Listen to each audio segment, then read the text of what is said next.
Shalom, selamat pagi buat Bapak Ibu yang ada di rumah. Kiranya Tuhan selalu menyertai kita pada pagi hari ini. Sebelum kita memulai ibadah kita pada pagi hari ini, kiranya kita berdoa terlebih dahulu. Syukur terima kasih ya Bapa atas berkat-Mu, atas perlindungan-Mu ya Bapa bagi setiap kami.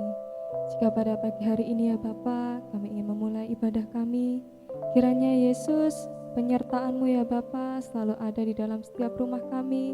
Biarlah curahan Roh Kudus-Mu ya Bapa datang di dalam setiap rumah kami pada pagi hari ini. Terima kasih Tuhan, terima kasih. Biarlah Engkau yang beracara ya Bapa pada setiap ibadah kami pada pagi hari ini. Engkau yang akan memberikan berkat-Mu bagi setiap kami. Terima kasih Tuhan, terima kasih. Kami mau meletakkan setiap ibadah kami pada pagi hari ini ya Bapa ke dalam tangan-Mu. Kiranya ya Bapa, Engkau yang akan campur tangan dan memberkati setiap kami. Terima kasih Tuhan, terima kasih. Engkau juga akan menyertai setiap jemaat-jemaat-Mu ya Bapa yang sudah mendengarkan ibadah pada pagi hari ini. Kiranya curahan kuasa-Mu, Roh Kudus-Mu ya Bapa ada di dalam setiap hidup mereka. Terima kasih Tuhan, terima kasih. Kami sudah berdoa dan mengucap syukur hanya di dalam nama Tuhan Yesus. Haleluya, amin.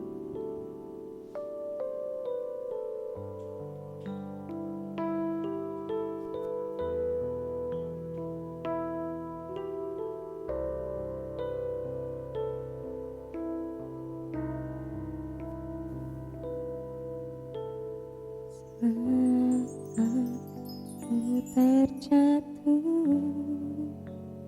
ada tangan-Mu menopang, Kau angkatku kembali, berjalan bersama-Mu. Meski ku tak mampu, namun Kau percaya padaku. Saat aku tak percaya lagi akan diriku sendiri, hanya diri-Mu yang tahu sedalam hatiku. Kau mengenal pribadiku lebih dari siapapun. Tuhan, Kau paling mengerti apa yang ku alami. Seluruh hidupku dan jiwaku tenang saat bersama-Mu.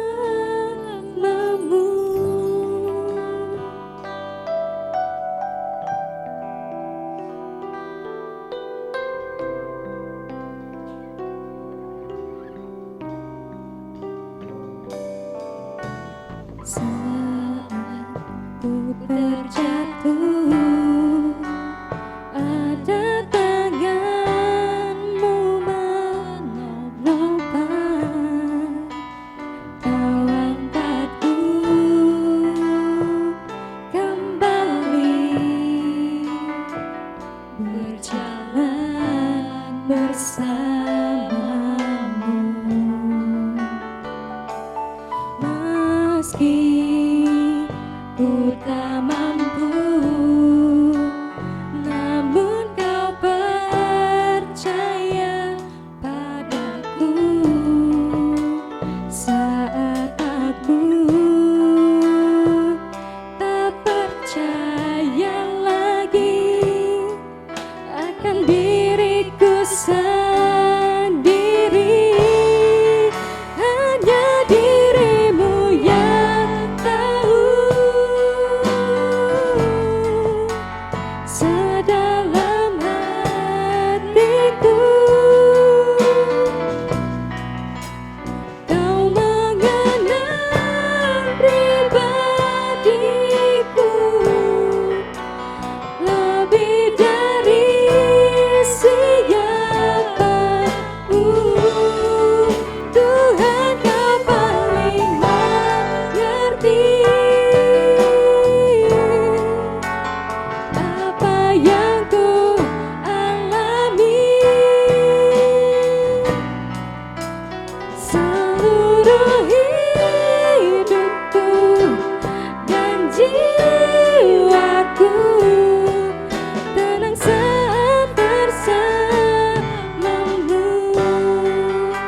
Mari kita pujikan sekali lagi.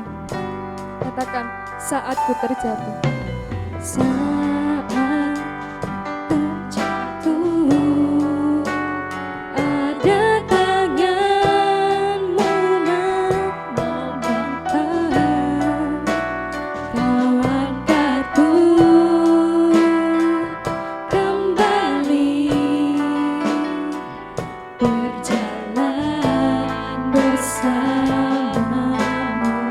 Meski ku tak mampu Tuhan, meski ku tak mampu, namun Kau percaya padaku. Saat aku tak percaya lagi akan diriku sendiri, katakan hanya Tuhan yang tahu.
sama-sama menaikkan setiap penyembahan kami pada pagi hari ini.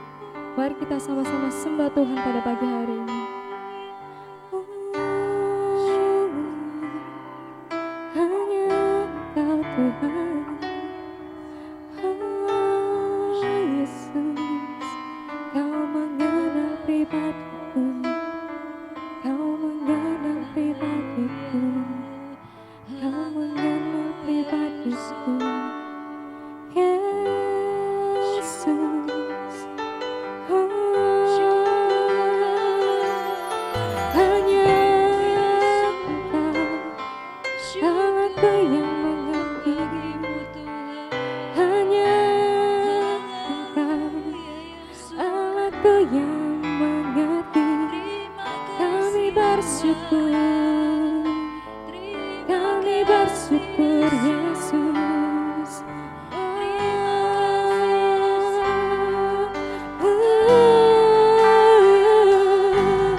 luar biasa bagi Tuhan. Haleluya, haleluya. Terima kasih Tuhan, terima kasih. Biarlah setiap curahan sukacitamu Tuhan mengalir di dalam setiap rumah kami pada pagi hari ini. Terima kasih Tuhan, terima kasih. Jika sebentar lagi kami akan menaikkan setiap pujian kami ya Bapa, biarlah Engkau ya Yesus yang akan menjamah dan menyertai setiap pujian kami pada pagi hari ini. Yang percaya bisa katakan hanya di dalam nama Tuhan Yesus. Haleluya, amin. Beri kemuliaan yang luar biasa bagi Tuhan. Haleluya.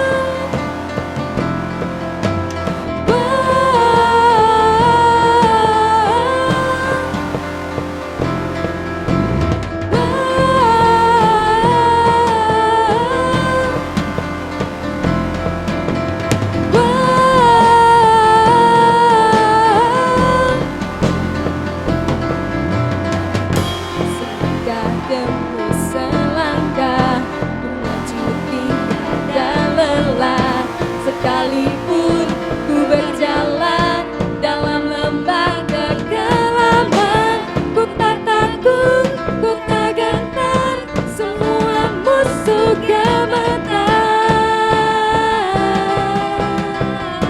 Katakan imanku, imanku tak perlu besar, cukup sebutir pun dasar. Karena Dia yang bekerja, bukanlah kuat gagahku. Ku tak takut, ku tak gentar, semua musuh gemetar. Semua musuh gemetar. Katakan Yesus, Yesus Tuhan, Engkau yang selalu bekerja di dalam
Bapak yang di rumah percaya bahwa Tuhan itu sungguh mulia bagi kita. Amin. Haleluya.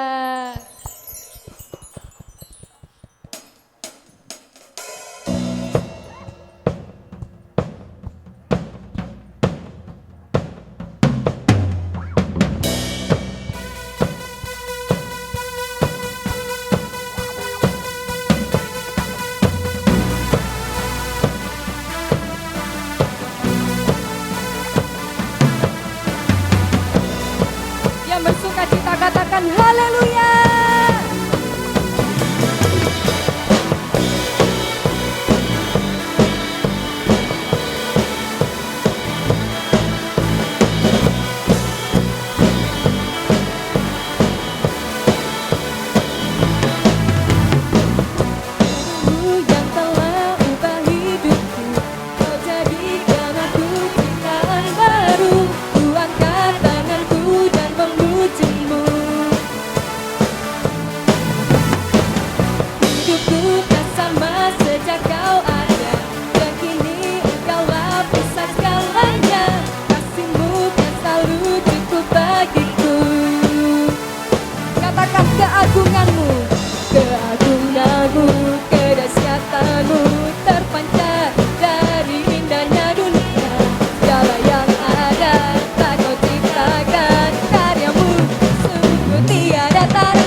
lagi kami akan mendengarkan setiap firman Tuhan. Biarlah kami ingin menaikkan setiap pujian kami pada pagi hari ini, yaitu bejana-Mu.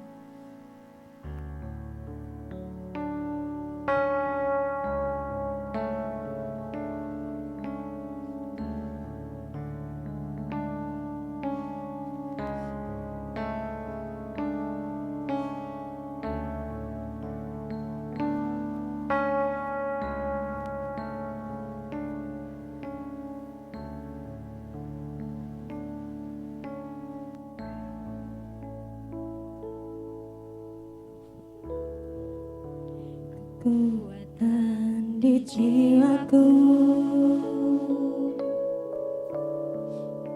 ketenangan di batinku, ada dalam hadirat-Mu, menyembah-Mu.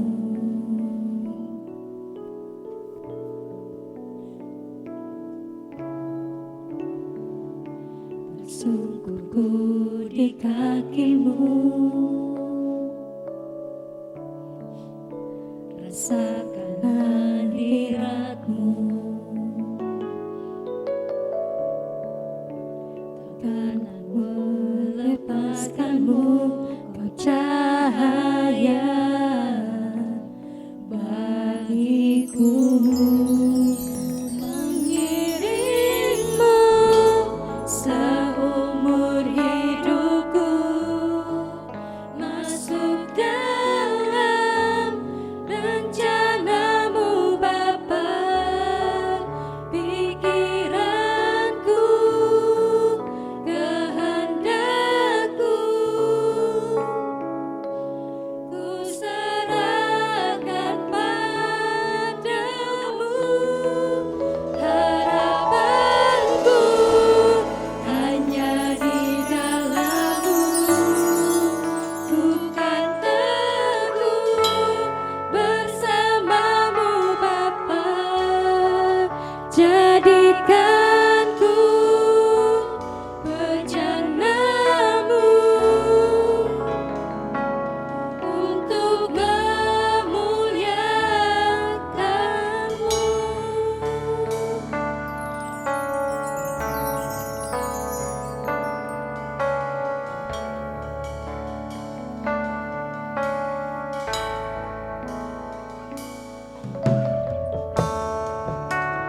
Kekuatan di jiwaku, ketenangan di batinku, ada dalam hadirat-Mu, menyembah-Mu.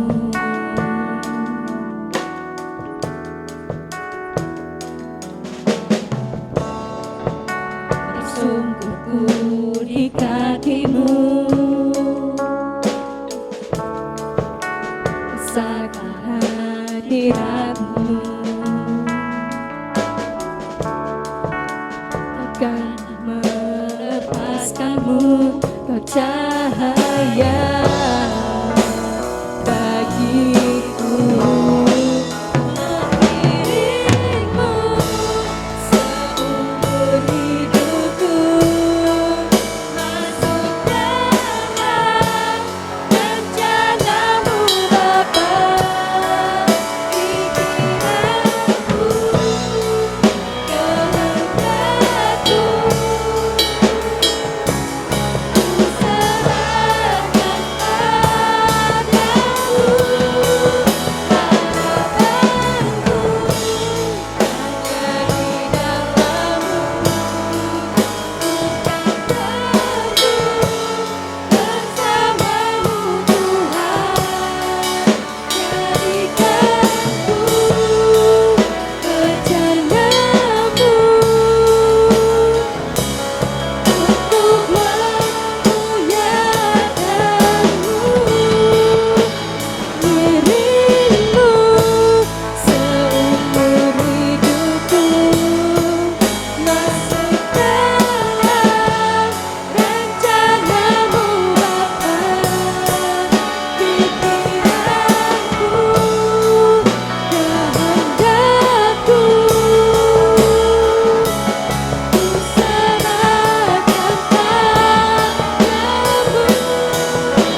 pembagian kebenaran firman Tuhan, terlebih dahulu kita akan satu di dalam doa, bersama-sama kita menundukkan kepala, memfokuskan hati kita, memfokuskan konsentrasi kita, sehingga pada hari ini kita sama-sama diberkati oleh kuasa firman Tuhan yang disampaikan oleh hambanya.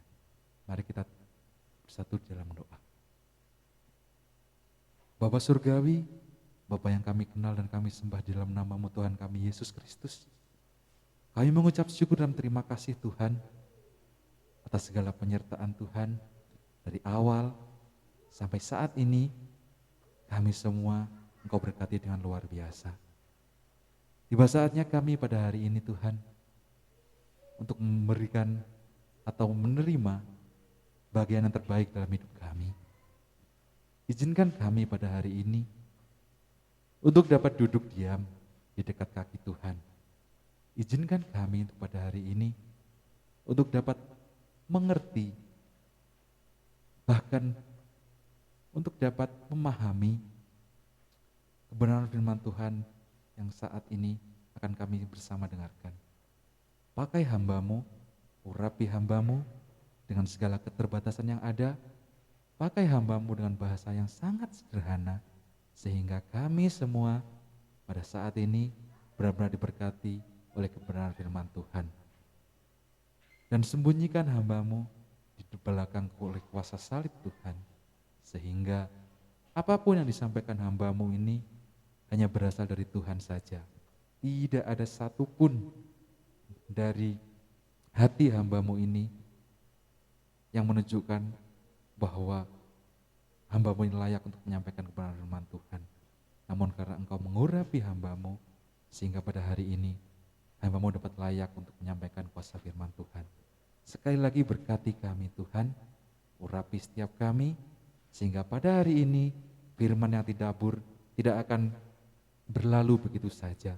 Firman yang akan ditabur pada hari ini akan dapat masuk ke dalam telinga kami dan akan dapat bertumbuh di hati kami dan bahkan berbuah dalam hidup kami. Terima kasih Tuhan, terima kasih. Segala pujian kami, segala syukur kami, dan segala hormat kami persembahkan di dalam nama Tuhan Yesus. Kami siap untuk mendengarkan firman Tuhan. Haleluya, amin. Shalom Bapak Ibu yang dikasihi dalam nama Tuhan. Bersyukur pada hari ini saya diberikan kesempatan dan saya sangat berterima kasih lebih khusus pada semua pengurus yang berada di gereja ini, Gereja GPI Rock Juanda. Saya mengucap syukur dan terima kasih karena diberikan kepercayaan untuk menyampaikan kebenaran firman Tuhan. Nah, pada hari ini saya rindu seperti yang Bapak Ibu sudah lihat di belakang. Saya rindu kita semua untuk introspeksi diri dulu. Sebelum kita masuk ke dalam kebenaran firman Tuhan, mari sama-sama kita mengambil satu contoh terlebih dahulu. Saya kasih tulisan besar di belakang, awas zombie. Ngeri ya? Nggak ngeri juga sih, serem ya? Ya nggak juga sih. Gitu. Kenapa kok saya ngambil judul seperti ini gitu? Ini sebenarnya bukan judul sih. Ini sebenarnya intermezzo di awal. Supaya Bapak Ibu mengerti dan Bapak Ibu mulai masuk ke dalam pembenaran firman Tuhan dengan pemahaman yang berasal daripada Tuhan. Bukan satu pemahaman yang sama seperti Bapak Ibu biasa dengar di luar atau pemahaman yang sekedar tahu dari orang-orang yang di luar sana. Tapi melalui satu penjelasan singkat, saya ingin mengajak Bapak Ibu untuk dapat masuk ke dalam kebenaran firman Tuhan pada hari ini. Oke? Kita akan membahas. Yang pertama, apa itu zombie? Ini maaf kalau saya memakai kata-kata yang kurang berkenan di hati Bapak Ibu. Mungkin ada yang bertanya, ini firman Tuhan kok bahasnya zombie sih? Sebenarnya yang dibahas tuh cerita horor apa ceritanya Tuhan Yesus gitu kan.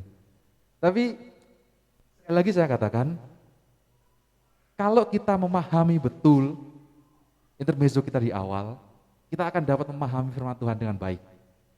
Mari sama-sama kita merefresh pikiran kita, apa itu zombie? Dan saya menemukan zombie adalah mayat hidup. Membingungkan lagi kan? Mayat kok hidup gitu loh. Namanya mayat pastinya mati gitu kan. Namanya mayat ya nggak bisa ngapa-ngapain gitu loh. Tapi beda sama zombie. Zombie itu kan mayat tapi hidup gitu loh.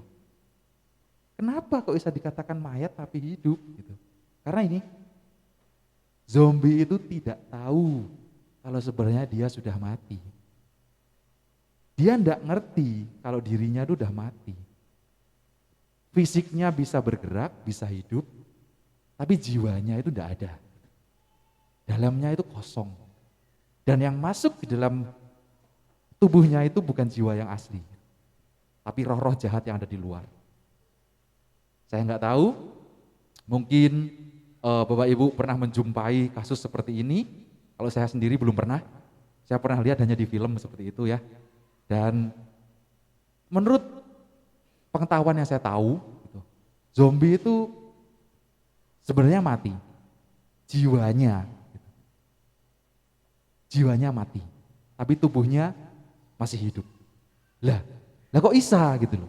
Ya karena dia dikuasai oleh roh jahat gitu loh. Dia dikuasai oleh roh yang bukan berasal dari Tuhan. Kenapa kok bisa kayak gitu? Ya karena diizinkan roh itu masuk. Lah kenapa kok diizinkan roh itu masuk? Nah, tanya terus, nanti nggak kelar-kelar ini firman gitu kan.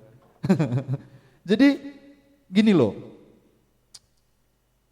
poin pertama yang harus kita mengerti, zombie itu mayat hidup. Mayat yang bisa berjalan oleh kuasa setan. Iya, sorry, setannya bukan saya tekan, tapi itu supaya mantep di hati kita semua gitu loh. Zombie itu dikuasai setan. Namanya zombie. Dan itu membuat zombie atau membuat orang-orang di sekitar dia merasa tidak nyaman. Karena zombie itu cenderung berbuat seenak hatinya. Enggak peduli sama siapapun, enggak peduli dengan apapun gitu. Kalau dia katakanlah pengen makan, ya dia makan apa yang dia dapat gitu. Kalau dalam film saya tahu sih zombie makannya otak manusia itu. Yang saya tahu sih seperti itu. Kalau Bapak Ibu tahu lebih detail daripada saya, tolong dimaafkan. Tapi zombie itu memakan otak manusia. Tanda kutip sama-sama manusia, tapi zombie itu sudah mati jiwanya. Dia dirasuki oleh setan. Dan makanannya adalah otak manusia, seperti saya dan saudara. Sampai di sini masih bisa mengikuti saya? Katakan haleluya. Amin. Kenapa kok bisa begitu? Ya karena diizinkan roh itu masuk. Ya kenapa kok diizinkan? Karena di dalam sini nggak ada roh yang menguasai. Sampai sini bisa mengikuti? Diizinkannya rohnya masuk karena di sini nggak ada roh yang menempati. Di sini kosong, di luar banyak roh. Jadi roh yang di luar masuk ke sini. Oke, pelan-pelan ya. Yang di luar masuk ke sini, penuh di sini, menguasai tubuh ini. Jadilah zombie. Itu kuasa di luar dari Tuhan. Lah terus, hubungannya sama hari ini tuh apa? Hubungannya tuh sama hari ini tuh ini. Begitu juga dengan keadaan manusia yang sudah mati kerohaniannya. Loh kok bisa tahu gitu? Nanti kita akan bahas. Manusia yang sudah mati kerohaniannya, yang pertama tingkah lakunya seperti zombie. Nah, kok bisa seperti zombie? Iya, zombie tadi kan tidak tahu kalau dia sudah mati. Manusia yang mati kerohaniannya juga nggak tahu kalau dia udah mati. Rohnya ini loh, dia udah mati nggak tahu. Kalau kita ke makam, tahu itu makam orang, kita tahu ada nama di situ di batu nisan. Tapi kalau yang mati rohnya, maaf, saya bukan menjudge seseorang, tapi kebanyakan kalau orang sudah mati rohnya, sulit untuk sembuh. Bukan nggak bisa loh, sulit. Kenapa kok sulit? Ya, yang ada di dalam itu harus dibuang dulu. Roh yang menguasai di dalam itu harus dikeluarkan dulu, baru diisi dengan roh yang baru. Supaya kenapa? Supaya kerohaniannya diperbarui lagi. Makanya kalau orang Kristen yang sudah percaya kepada Tuhan bisa dikatakan lahir baru. Kenapa? Karena yang lama sudah mati. Dan yang baru lahir. Bukan berarti kita jadi bayi kan, bukan. Roh kita yang lama itu mati dan diisi oleh roh Tuhan yang baru. Yang masih bersama saya katakan amin. Haleluya. Dan kita akan masuk ke dalam firman Tuhan kita pada hari ini. Dari tadi ngomong panjang lebar tapi baru masuk gitu ya. Ya supaya kita sama-sama mengerti. Saya diberkati, Bapak Ibu juga diberkati. Amin. Kita akan masuk ke dalam kebenaran firman Tuhan pada hari ini. Yang saya beri tema pada hari ini, tetap semangat. Katakan bersama saya, tetap semangat. Amin. Yang saya ambil dari Efesus 2 ayat 8 sampai dengan 10. Saya akan membacakannya bagi Bapak Ibu dan saudara-saudara yang dikasihi oleh Tuhan. Efesus 2 ayat 8 sampai 10. Sebab karena kasih karunia kamu diselamatkan oleh iman. Itu bukan hasil usahamu,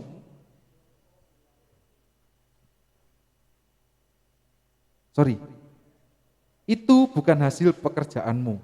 Jangan ada orang yang memegahkan diri, karena kita ini buatan Allah, diciptakan dalam Kristus Yesus untuk melakukan pekerjaan baik yang dipersiapkan Allah sebelumnya. Ia mau supaya kita hidup di dalamnya. Kenapa kok saya ngambil ini?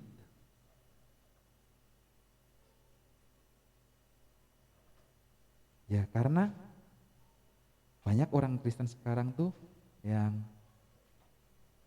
membuat saya apa yang namanya ya, bahasa Jawa nih, bahasa Jawanya tuh ngelus dodo gitu loh.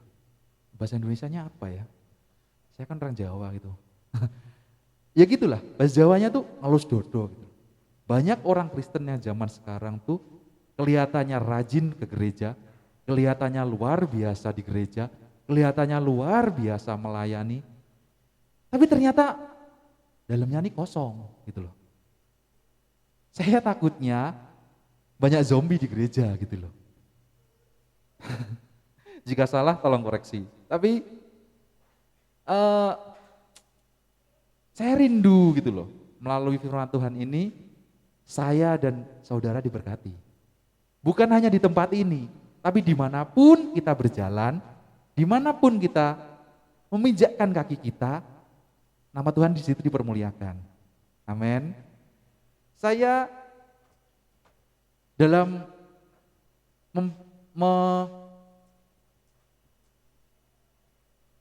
dalam merenungkan ayat ini, saya menemukan ada 3 poin. 3 poin, kok akeh? Cuma 3. Dibandingkan dengan kasih kemurahan Tuhan jauh, sangat jauh gitu. Poin yang pertama, diselamatkan oleh iman. Iman siapa? Ya iman kita toh, gitu loh. Masa iman tetangga gitu, kan ya gak mungkin gitu. Terus iman yang kayak apa? Oke, nanti kita bahas. Yang kedua, jangan memegahkan diri. Aku itu loh, kan? Dikit-dikit ngomong aku, sama Tuhan disentil,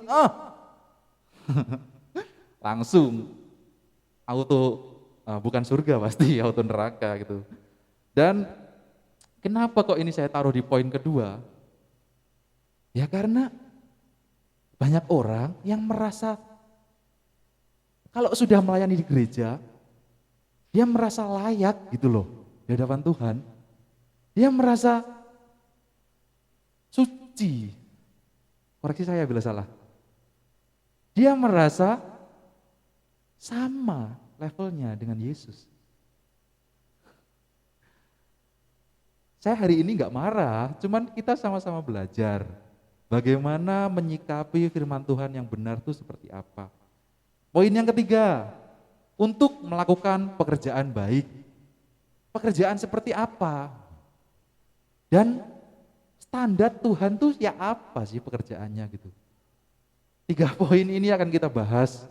Siapkan telinga kita baik-baik, jangan keraskan hati, siapkan telinga kita baik-baik hari ini, dan bila saya hari ini atas campur tangan Tuhan menegur Bapak Ibu, saya mengucap syukur di hadapan Tuhan. Berarti khotbah saya sampai di Bapak Ibu.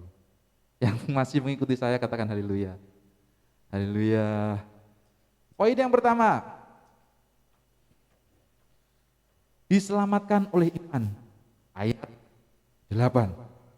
Maaf, sebelumnya saya akan mengulas sedikit. Kok sedikit? Iya, jangan banyak-banyak, nanti ngantuk gitu ya. Sedikit aja. Kenapa kok saya ngambil surat dari Efesus gitu loh. Sopo iku Efesus.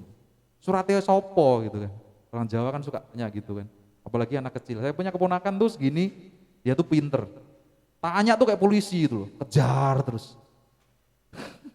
Simple gitu, tapi kejar terus gitu loh. Tanya sama saya, "Om, dari mana?" "Dari Surabaya." "Ngapain?" "Kerja." "Kerjanya apa?" Gitu loh. "Ini, pulang jam berapa? Masuk jam berapa?" Wow, udah kayak diinterogasi gitu rasanya ya. Iya, kita kembali ke firman Tuhan.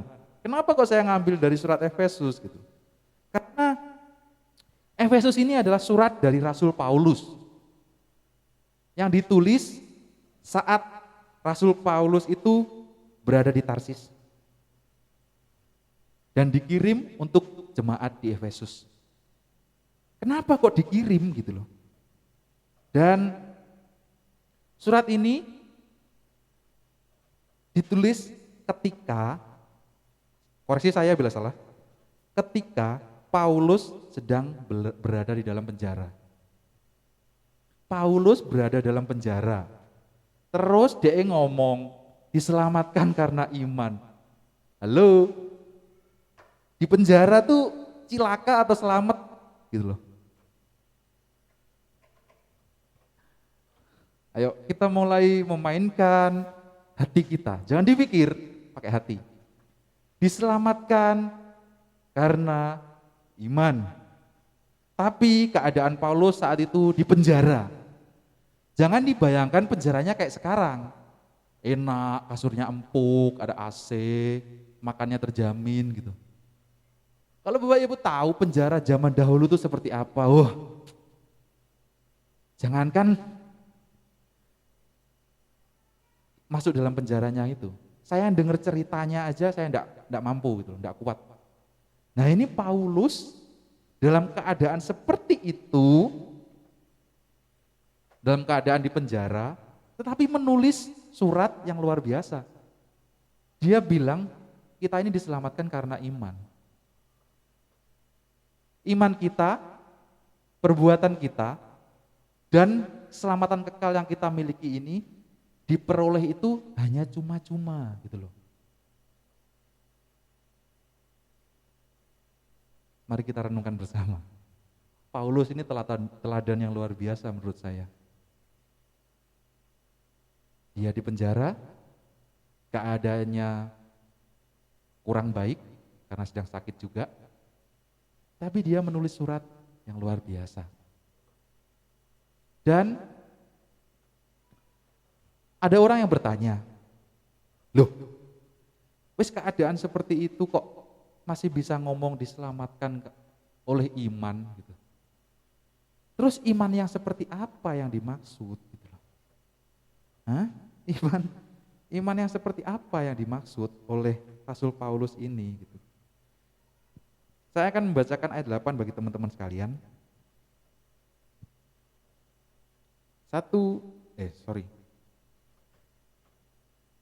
Efesus 2 ayat 8.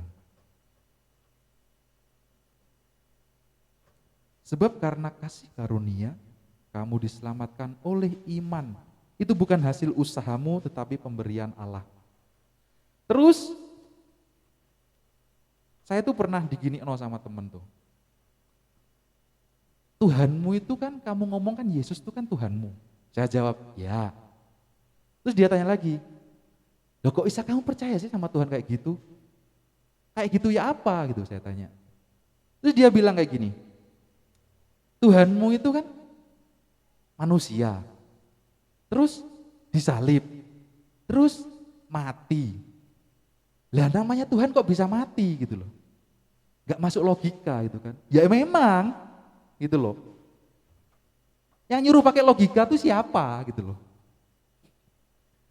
Tuhan tuh letaknya bukan di sini. Tuhan letaknya di sini.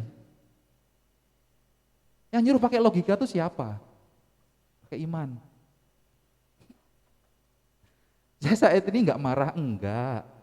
Saya hanya meneguhkan setiap kita. Bila kita dijudge oleh seseorang, jangan selalu down gitu, jangan. Kenapa kok mereka menjudge kita orang-orang percaya? Karena apa yang kita punya tidak mereka punya. Katakan haleluya. Apa yang kita punya mereka enggak akan punya. Apa itu? Diselamatkan. Oleh siapa? Oleh iman. Iman kepada siapa? Tuhan Yesus Kristus. Katakan amin. Haleluya. Jadi kalau ditanya orang sih simpel jawabnya. Ya emang gak masuk logika. Yang nyuruh pakai logika siapa gitu loh. Saya percaya karena iman gitu loh. Katakan amin. Haleluya. Kita akan masuk dalam poin selanjutnya, poin yang kedua. Jangan memegahkan diri. Ayat 9. Itu bukan hasil pekerjaanmu. Jangan ada orang yang memegahkan diri. Memegahkan diri itu seperti apa gitu? Tidak tempat bagi manusia untuk bermegah atas kecakapan dan kekuatannya. Maksudnya bermegah di hadapan Tuhan.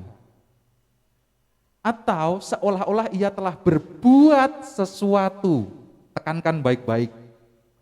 Ia telah berbuat sesuatu sehingga layak untuk Allah. Ini yang menjadi perbedaan antara kita dan mereka. Saya nggak mau menyebut nama mereka karena ini secara online ya. Kita hidup di negara Pancasila. Yang membedakan kita dengan mereka adalah ini. Seolah-olah kita berbuat sesuatu sehingga layak di hadapan Tuhan. Kalau sama, saya bukan menjudge satu komunitas atau satu organisasi tertentu, tapi dari sini orang Kristen mulai ikut-ikutan. Ikut-ikutan apa? Saya pengen nyumbang ke gereja supaya diberkati Tuhan. Nah, makdek. Saya bukan marah sih, enggak. Tapi motivasi Anda itu salah gitu loh. Tuhan tuh enggak butuh hartamu. Tuhan tuh enggak butuh apapun yang kamu punya saat ini, enggak butuh. Yang Tuhan minta tuh apa sih? Kembali lagi ke poin 1, imanmu. Saya punya bukan filosofi sih, cerita nyata seperti ini. Dulu tahun 70-an ada seorang di Amerika sana dibayar 80 dolar untuk ibu jarinya. Ibu jarinya diapain? Dipotong. Dan waktu itu uang segitu tuh gede gitu loh. Karena zaman segitu masih pakai sen mungkin ya, saya kurang tahu. Dipotong ibu jarinya. dan dihargai $80. Dan ada yang mau gitu loh. Nah, pertanyaan saya, satu jari $80. Jari kita ada berapa? Pinter, 11. 10 ya, 10. Jari kita ada 10. 10 kali 8. Hitung sendiri ya. Berapa harga jari kita? Pada waktu itu, kalau zaman sekarang pasti lebih mahal. Nah, itu baru jari. Berapa mata saudara? Ada 2. Satu mata harganya berapa? Terlalu semangat ini, sorry ya. Satu mata harganya berapa? Jika ada orang bermegah, hartaku yang banyak tak kasih ke gereja semua. Karena apa? Karena aku percaya dengan persembahanku, tanda kutip, sorry, koreksi saya bila salah, aku bisa nyogok Tuhan supaya dapat surga. Hei, Anda payah gitu loh, maksud saya. Maaf, Tuhan tuh nggak bisa disogok gitu loh. Dan Tuhan tuh nggak mau anak-anaknya suka nyogok, itu juga nggak mau. Ya kalau mau memberi dengan motivasi yang benar gitu loh. Karena aku diberkati oleh Tuhan, aku mau mengembalikan berkat itu hanya untuk kemuliaan nama Tuhan. Itu baru benar. Kalau saudara memberikan harta saudara atau apapun yang saudara miliki untuk gereja, tapi dengan embel-embel saudara minta surga, coba tanyakan lagi pada hatimu gitu ya. Apa sih gitu loh, motivasi Anda tuh apa gitu loh. Mau bermegah di hadapan Tuhan, hah? Mau ngomong sama Tuhan kalau ini loh Tuhan, aku tuh bisa ini, aku tuh bisa ini loh Tuhan di gereja. Gereja itu tanpa aku jamin gereja itu akan mati. Hati-hati saudara, hati-hati, hati-hati. Kalau saya sewaktu-waktu tidak diizinkan khotbah lagi, saya bersyukur. Karena khotbah yang saya sampaikan ini bukan dari pemikiran manusia, tapi dari Tuhan. Saya ingatkan sekali lagi, jangan bermegah diri atas apapun yang kita lakukan. Baik untuk gereja, baik untuk orang lain, baik untuk siapapun. Orang tua kepada anak, anak kepada orang tua, atau siapapun. Jangan pernah bermegah diri atas semua itu. Karena apa? Karena semuanya itu di hadapan Tuhan gak ada artinya. Orang yang bermegah diri di hadapan Tuhan itu dianggap orang berdosa. Koreksi saya bila salah.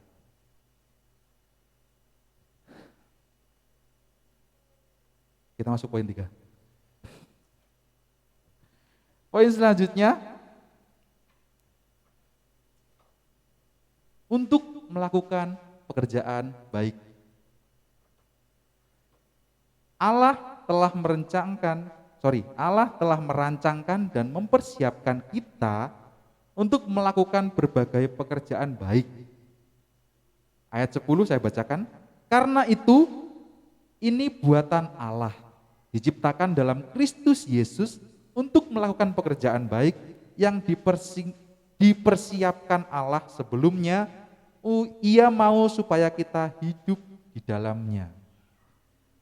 Dan poin yang ketiga, pekerjaan baik yang seperti apa gitu loh. Gemes saya ini. Pekerjaan baik ya sesuai standar Tuhan gitu loh. Jangan sesuai standar gembalamu. Jangan sesuai standar bojomu gitu loh. Jangan sesuai standar temanmu. Jangan sesuai standar orang-orang dunia ini. Pakai standar itu standarnya Tuhan gitu. Jadi tidak ada yang bisa utek-utek di situ. Gitu. Kalau kita pakai standarnya Tuhan, jangan utek-utek di situ. Di sini Paulus pakai bahasa yang sopan ya, untuk melakukan pekerjaan baik. Tapi kalau saya boleh ngomong, harusnya ini ditulis untuk melakukan pekerjaan yang kudus, kalau saya boleh ngomong. Koreksi saya bila salah. Kita diciptakan untuk melakukan pekerjaan yang kudus, baik, dan berkenan di hadapan Tuhan. Contohnya apa? Saya kasih contoh yang baik dulu deh. Gini, ada seorang anak lulusan SMA ngomong sama orang tua, "Pak, aku pengen masuk STT dengan alasan aku rindu untuk mempelajari firman Tuhan. Aku pengen teman-temanku semua jadi Kristen dan mengenal Tuhan." Dan orang tua itu bilang seperti ini, "Jangan masuk STT, Nak. STT itu..." Maaf, pergi saya bila salah. Orang STT itu masa depannya nggak baik. Lebih baik kamu jadi dokter, lebih baik kamu jadi pilot, lebih baik kamu jadi polisi gitu. Jadi dokter, pilot, polisi baik nggak? Baik. Sesuai firman Tuhan nggak? Ya sesuai sih. Tapi jabatan-jabatan yang ada di dunia ini sesuai dengan standar Tuhan nggak? Itu loh pertanyaannya. Jika kita pakai standar dunia gitu, orang-orang kayak saya ini enggak laku gitu loh. Lulusan STT, masa depannya apa STT gitu ya. Saya jamin kalau kita pakai standar dunia, orang-orang kayak saya ini enggak laku gitu loh. Yang laku tuh siapa? Dokter, pilot gitu, polisi, yang laku kayak gitu-gitu gitu. Karena dia pakai standar dunia. Tapi kalau pakai standar Tuhan tuh enggak gitu. Ada satu cerita. Cerita ini berkata bahwa berbuat baik dan berbuat benar itu bedanya apa? Seperti itu ya. Biasanya kalau baik itu belum tentu benar. Tapi kalau benar itu pasti baik. Contoh simpel begini. Di situ ada tanda buat jalan dilarang berputar balik. Ada tanda putar balik, terus disilang seperti itu ya. Dilarang berputar balik. Tapi karena keadaan urgent, ada ambulan lewat di situ dan terpaksa itu dibuka untuk lewat. Nah, pertanyaan saya, itu baik atau benar?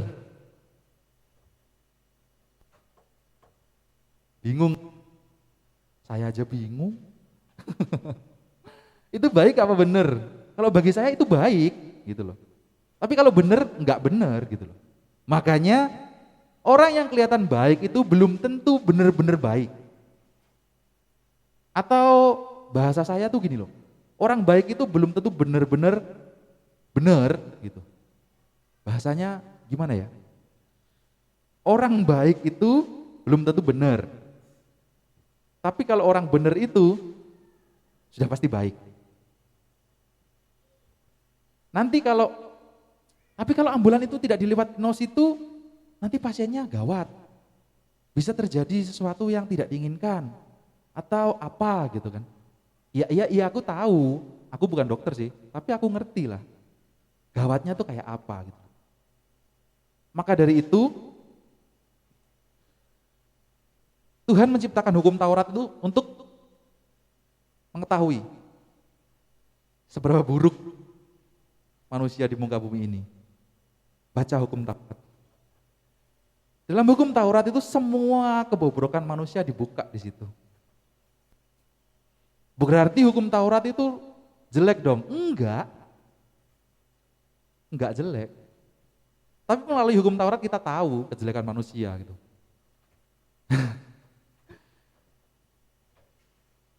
Kembali lagi ke pekerjaan Tuhan. Dan terus pekerjaan yang baik yang layak di hadapan Tuhan itu seperti apa? Pekerjaan yang baik yang layak di hadapan Tuhan itu sebenarnya enggak muluk-muluk sih. Jadilah garam atau terang. Itu yang dikehendaki Tuhan. Loh, maksudnya apa?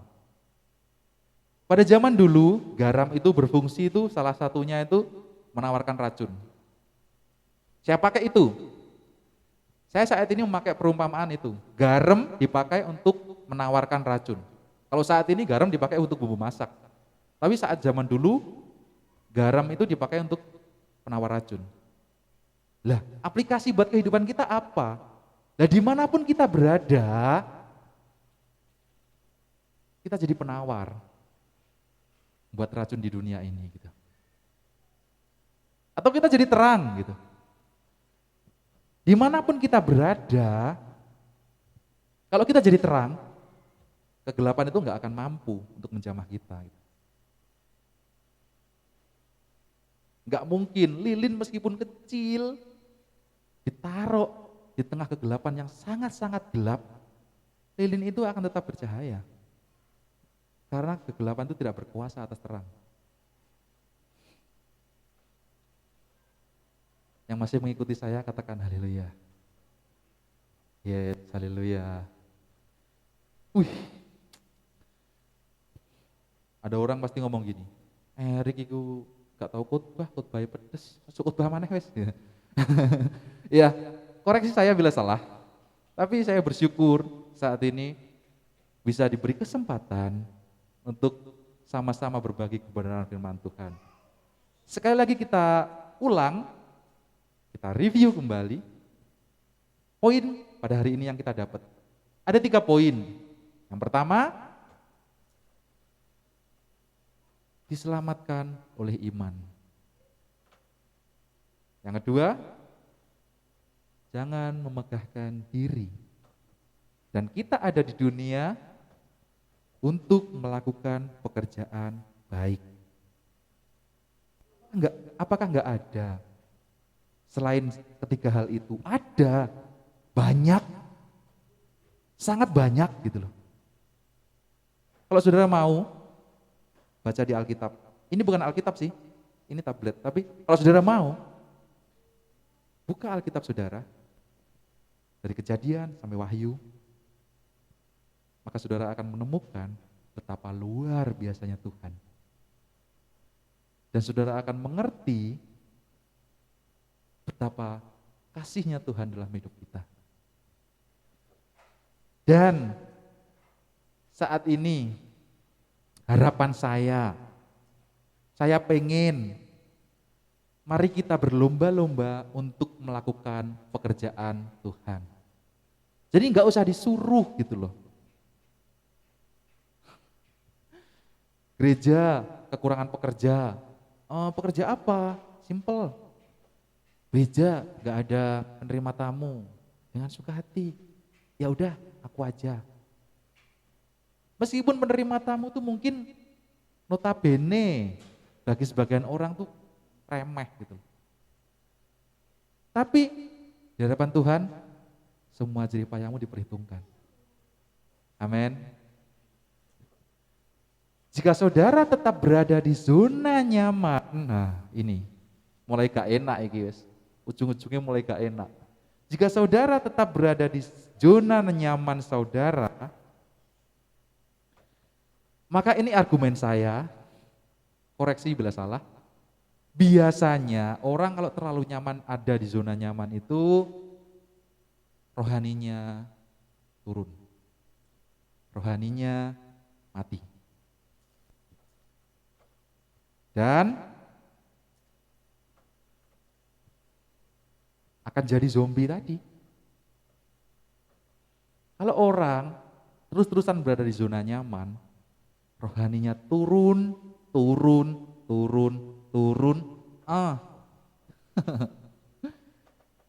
Bahaya. Kelihatannya hidup, kelihatannya melayani, kelihatannya diberkati Tuhan, kelihatannya mobilnya bagus. Tapi sini, Yohanes berkata, tapi kalau Yohanes ngomong itu bahaya. Orang-orang seperti ini tuh seperti makam gitu lah. Dalamnya, luarnya bagus gitu.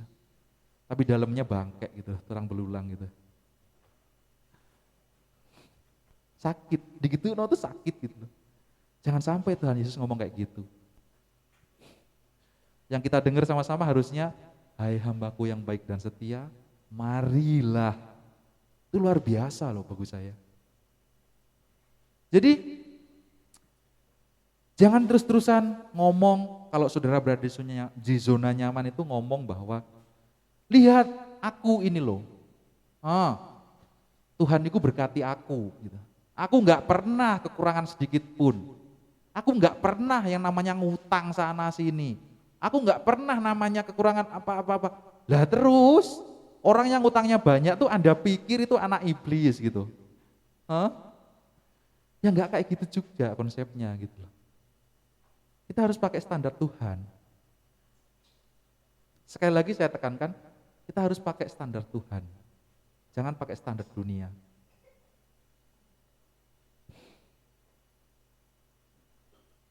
Kita ambil contoh yang paling sempurna, Tuhan Yesus. Selama dia pelayanan, dia tempat buat meletakkan kepala aja enggak ada loh. Tuhan Yesus tempat buat tidur aja enggak ada loh. Terus Anda pikir, dia enggak diberkati Tuhan? Tuhan Yesus itu Tuhan. Tuhan Yesus enggak ada tuh harta melimpah, enggak ada. Terus Tuhan enggak beserta dia gitu. Sekali lagi pakai standar Tuhan. Kita saat ini ada hanya untuk satu tujuan, yaitu meninggikan nama Tuhan. Kita, saya dan saudara saat ini ada di tempat ini, diselamatkan Tuhan hanya untuk satu tujuan. Hanya untuk menjadi penyembah-penyembah Dia. Saya dan saudara diselamatkan bukan karena jerih payah kita. Itu karena anugerah cuma-cuma dari Tuhan. Maafkan saya bila firman Tuhan kali ini sangat berat atau bikin hati saudara jadi enggak enak. Tapi saya bersyukur, itu artinya firman Tuhan sampai kepada saudara. Tapi jika saudara berkata, firman Tuhan itu biasa aku denger itu akeh, pengkhotbah ngomong kayak gitu akeh. Koreksi hati saudara, ada apa di dalamnya? Ada Tuhan enggak? Sekali lagi saya tekankan, kita semua diselamatkan hanya untuk menjadi penyembah-penyembah Tuhan. Dan kita diselamatkan itu hanya karena iman kepada Tuhan Yesus. Jangan pernah bermegah diri dan jangan pernah menganggap kita layak di hadapan Tuhan. Kiranya firman Tuhan pada hari ini menguatkan hati saya dan menjadi berkat bagi Bapak Ibu sekalian. Tuhan Yesus memberkati.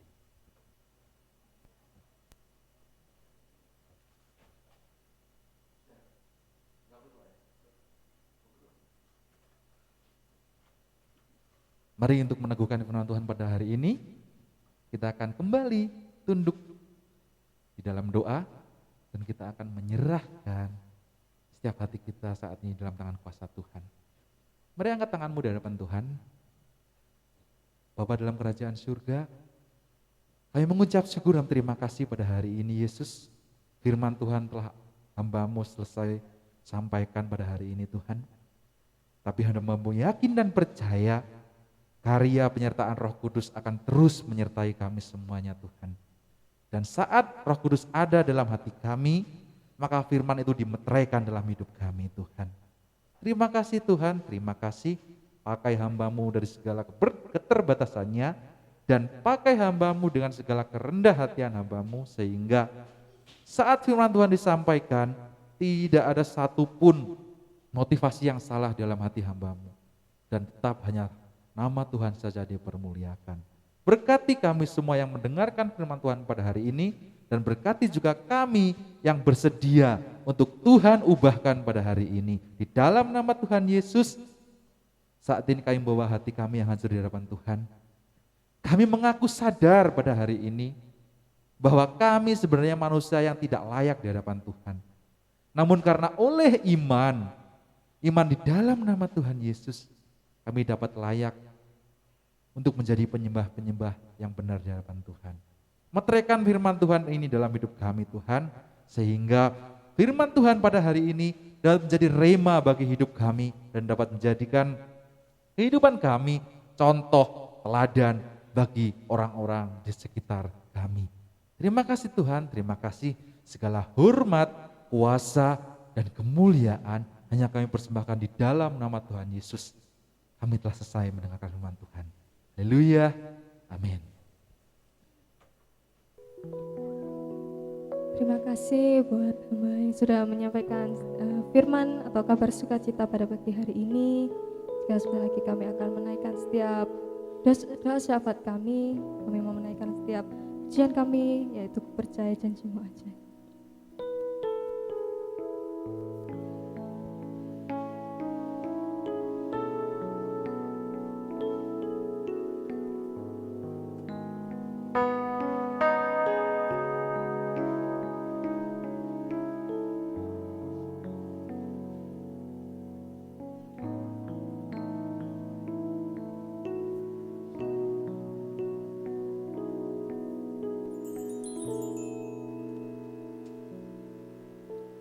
Sungguh besar setiamu, Kau nyatakan bagiku.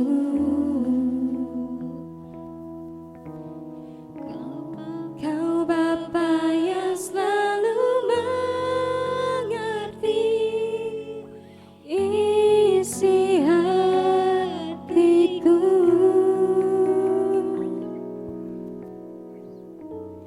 Kemuliaan-Mu Kau janjikan, aku tetap percaya. Ku percaya janji-Mu ajaib, terukis dalam kehidupanku. Ku bersarang di dalam kekuatan-Mu, ku percaya.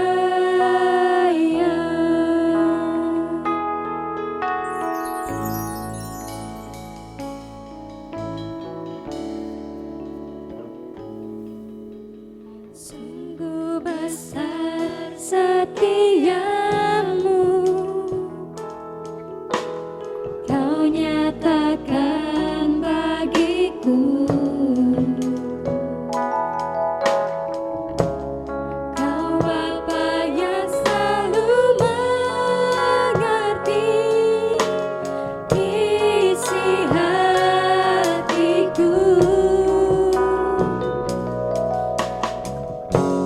Kemuliaan-Mu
syukur pada pagi hari ini Tuhan. Terima kasih atas berkat dan kasih-Mu dalam kehidupan kami Tuhan. Saat ini Tuhan Engkau kembali memberikan kami kesempatan untuk beribadah Bapa. Meskipun beribadah secara online, tapi kami percaya Tuhan akan selalu hadir dalam setiap kehidupan kami. Bahkan dalam setiap hati kami masing-masing Tuhan. Meskipun kami beribadah di rumah Tuhan, tapi kami percaya Tuhan akan melihat kami dan melihat hati kami Bapa.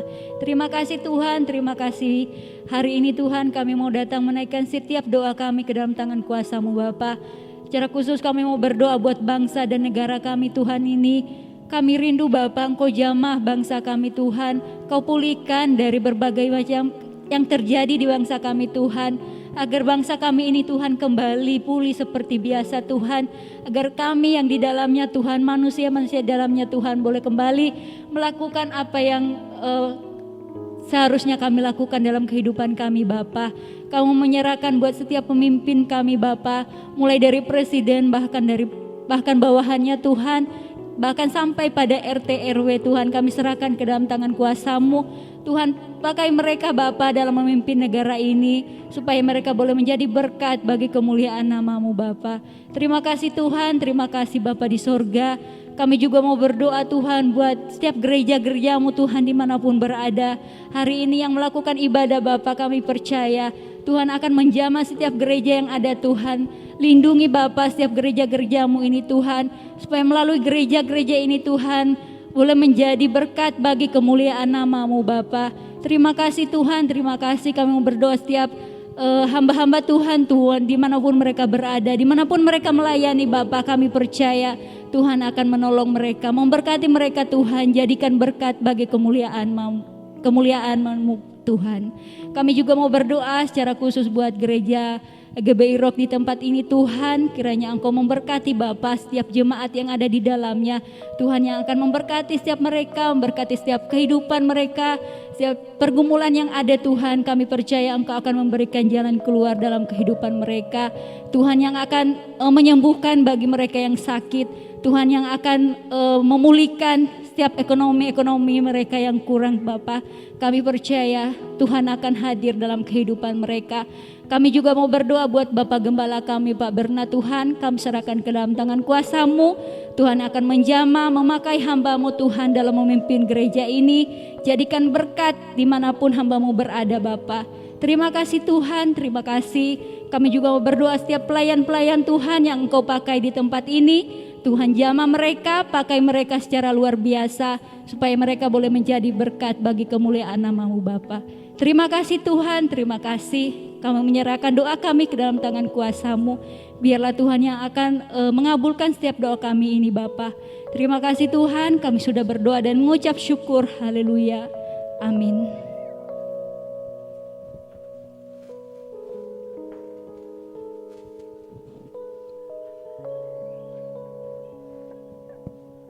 Haleluya.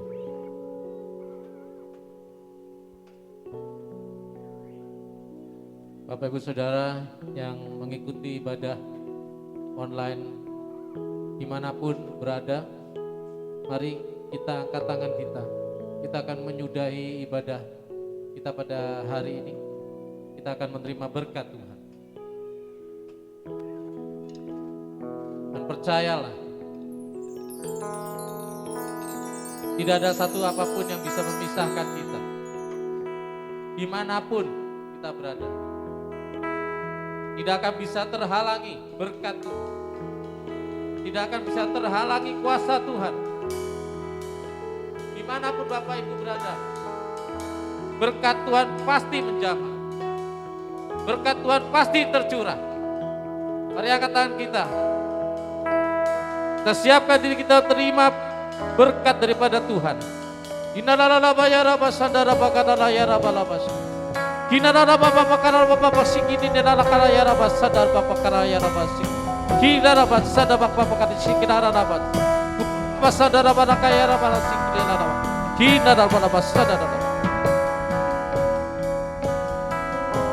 Tuhan memberkati engkau dan melindungi engkau. Tuhan menyinari engkau dengan wajah-Nya dan memberi engkau kasih karunia. Tuhan menghadapkan wajahnya kepadamu dan memberi engkau damai sejahtera. Bapak Ibu Saudara dimanapun engkau berada, terimalah kasih karunia daripada Allah Bapa, damai sejahtera daripada Yesus Kristus, Tuhan yang Juru Selamat kita semua. Sukacita, penghiburan dan kekuatan daripada Allah Roh Kudus akan menyertai setiap kita. Mulai hari ini sampai dengan Maranatha, Tuhan Yesus menjemput kita semuanya di dalam nama Tuhan Yesus Kristus. Mari kita semua yang telah menerima berkat Tuhan katakan amin. Sorak-sorai bagi Tuhan. Selamat beraktivitas. Tuhan Yesus memberkati.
Sebut diriku dahsyat karena Dia yang bekerja